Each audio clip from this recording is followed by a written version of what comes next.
Panipuri ATM. Mahendra नगर में गौरीबाई नाम की एक औरत बेवा हो गई थी, तो वो पानीपुरी बेचकर बच्चों को पालने लगी। उन पैसों से बड़े मुश्किल से बच्चों को पढ़ाने लगी।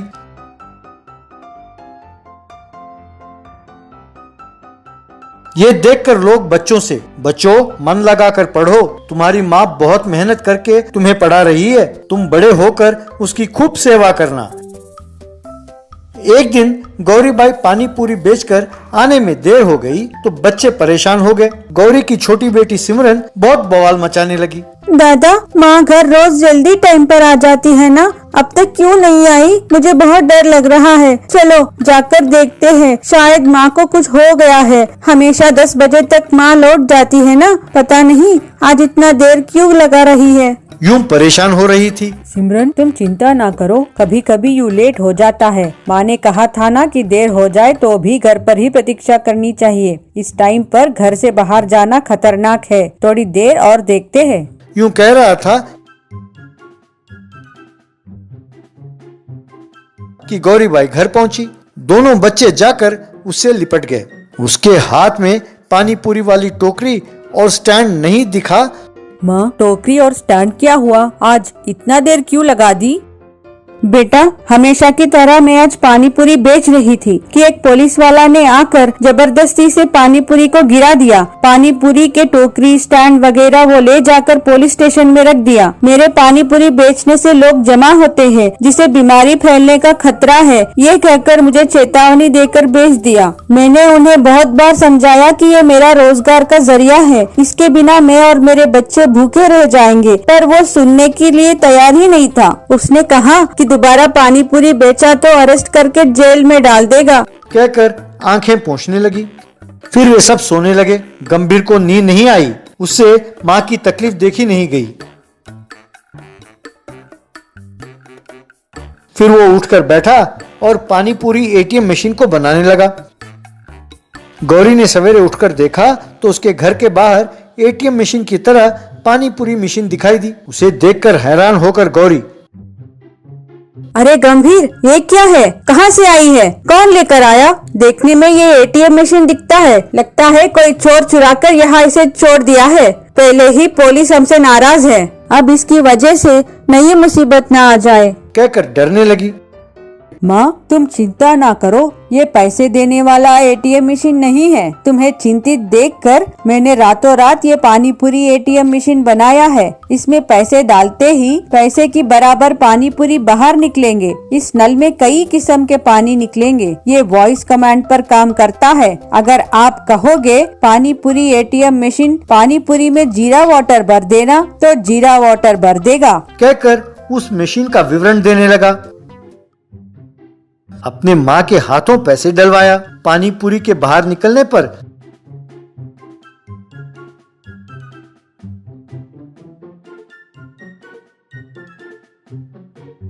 वॉइस कमांड द्वारा पानी कैसे भरते हैं ये दिखाया। गौरी ने वैसा ही किया और पानीपुरी को मुंह में डालकर खाने लगी तो उसकी आंखें भर आईं। आंसू पोंछती हुई गौरीबाई, मेरा राजा बेटा, माँ की तकलीफ को समझकर ऐसा मशीन बनाया। वैसे इसे कैसे बनाते हैं? तुमने किसने सिखाया बेटे? कहाँ सीखा?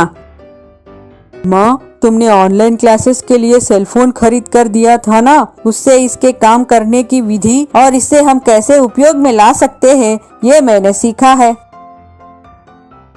माँ उसे सराहने लगी। अगले दिन उस मशीन को ले जाकर सड़क के पास पानीपुरी बेचने लगी।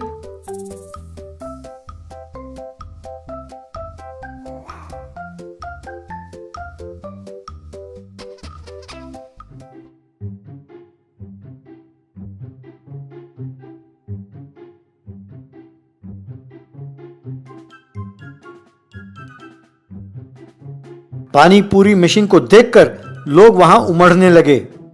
लोग उसे देखकर, wow, this is wonderful technology. मनुष्य के हाथ ना लगाकर फुल्ली ऑटोमेटेड पानीपुरी मशीन अब बहुत बढ़िया है। इसको डिजाइन करने वाला इंजीनियर बहुत टैलेंटेड व्यक्ति होगा।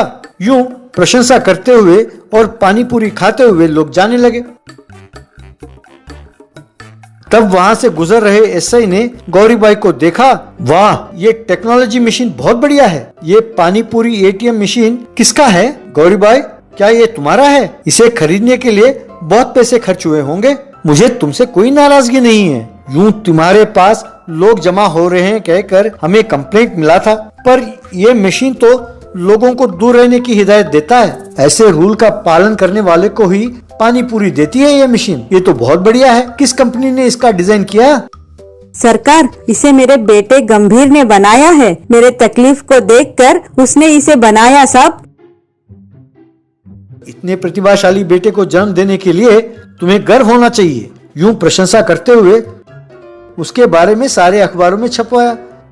तब बड़े बड़े इन्वेस्टर्स आए और ऐसे ही मशीन अपने लिए बनाने का ऑर्डर दिया। इस तरह छोटी उम्र में ही गंभीर एक बड़ा एंटरप्रेन्योर बन गया और अपनी माँ और बहन की देखभाल करने लगा। वुडन बस हेलीकॉप्टर। एक राज्य में सिंगापुर नाम का एक छोटा सा गांव था। सिंगापुर के लोग हर रोज सवेरे काम के लिए आसपास के शहर जाते थे। वो काफी व्यस्त रहते थे। उस गांव में 2 बस थे। एक मक्खन नाम के व्यक्ति का था। मक्खन का बस नया नया था, अच्छे कंडीशन में था। दूसरा बस लल्लन नाम के व्यक्ति का था। उसके बस का पेंटिंग भी नहीं था और एकदम बुरा हाल था। सब मक्खन के बस में ही जाते थे। अंदर जगह ना होने पर बस के छत पर बैठकर जाते थे। बचे कुचे लोग लल्लन के बस में जाते थे। आइए आइए, कम से कम आप लोग तो आइए। अब आप बस को धक्का देंगे तो गाड़ी स्टार्ट करेंगे, ऐसा कहता था। तब वे उस बस को धक्का देते थे। फिर बस में बैठकर यही टेंशन रहता था कि कहीं रास्ते में बस कहीं रुक ना जाए।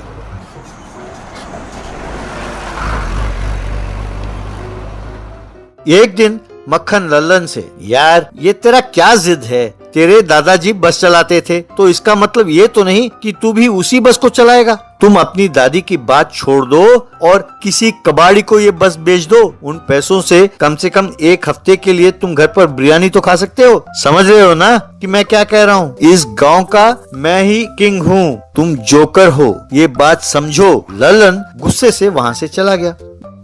दादी से, धत, आज तुम्हारी वजह से मैं जोकर बन गया हूँ। दादी, तुम कहती हो कि दादाजी का धंधा चलाओ, उसे संभालो, उनकी इज्जत को कायम रखो। अरे वैसे उन्होंने मुझे दिया क्या जो मैं उनकी इज्जत का ख्याल रखूं? जो 10 बस थे उन्हें बेचकर वो कहीं भाग गए। ये खटारा बस मेरे पल्ले बांधकर मेरी जिंदगी को तबाह कर दिया। पर दादाजी उन पैसों के साथ कहीं पर मस्ती कर रहे होंगे। अब इस बस का धंधा मैं और नहीं कर सकता।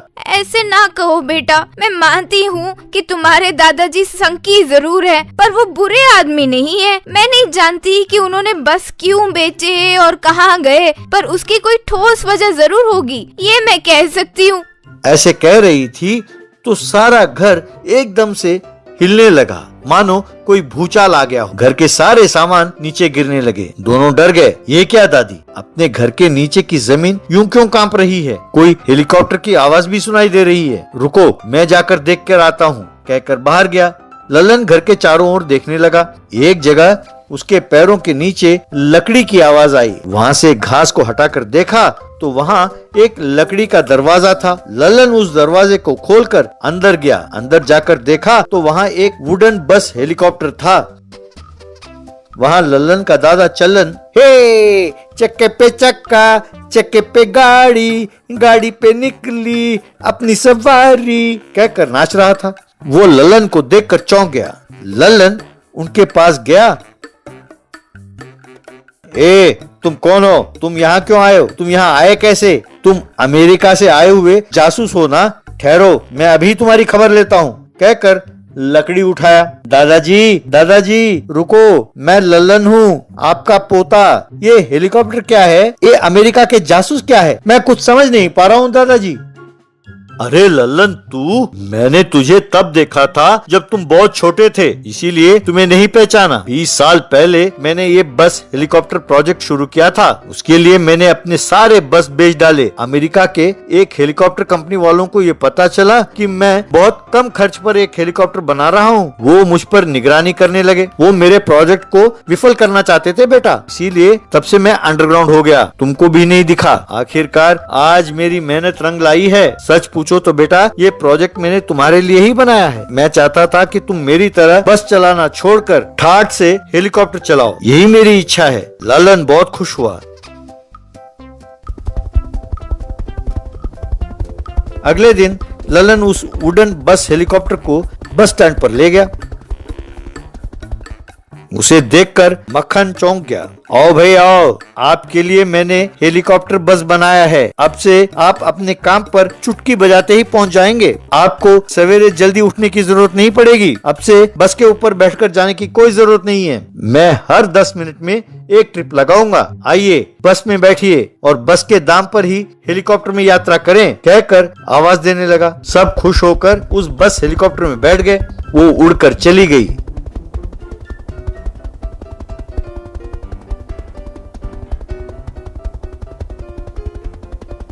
यूं ललन कई ट्रिप लगाने लगा। मक्खन के बस में कोई भी नहीं बैठ रहा था।